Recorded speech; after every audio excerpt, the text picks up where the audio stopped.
这么重大的一个变更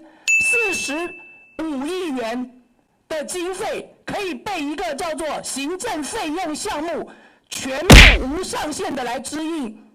为什么在市政会议里1分钟都没有讨论呢？如果高雄市没有政党轮替的话，今天来自世界各地，在103年这么多善心人士的捐款，你们的捐款被怎么样使用，你们知道吗？我们看到的只是高雄市政府非常完美的跟大家说明他们做了什么事情，办了哪些的活动，但是实际上用在哪里，我们没有人知道。请陈菊市政府的团队认真的回答3个问题。第一个问题，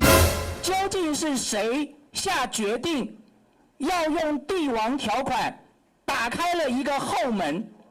让原本在善款支应项目里非常小的一个项目，叫做行政费用项目，原本的预算额度只有450万元，但是这个门一旦打开，这个项目的支应的金额可以无上限。是谁下了这个决定，用帝王条款把45万元的项目做到可以支出45亿元？第二个问题，请他们来认真的回答，这么重大的一个变更，为什么是由李瑞昌一个人主导修改，一个人主导决行？市长不见了，副市长不见了。套一句苏贞昌院长的话，高雄市在那段期间没有市长也没有副市长了吗？这些人都去哪里了？不会又在家里睡午觉跟按摩了吧？这么重大的事项，为什么没有看到这些人表达意见？第3个问题，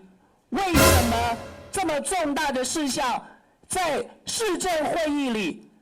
陈菊市长就这么凑巧2分钟就闪人了？究竟是发生了什么事？2分钟就要闪人了？更凑巧的是，陈菊市长所有的亲信干部在这一场会议里全部都请假。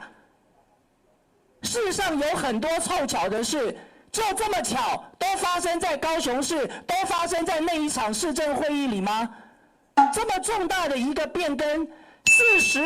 ，45亿元的经费可以被一个叫做行政费用项目全面无上限的来支应，为什么在市政会议里连1分钟都没有讨论呢？我相信这些疑点、这些问题，是高雄市民，是所有曾经参与过气爆案捐款的善心人士都希望了解的。更重要的是，我要提醒各位，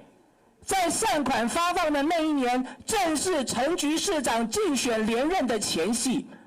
这笔善款可以无上限、没有限制的任意的来使用，究竟对谁最为有利？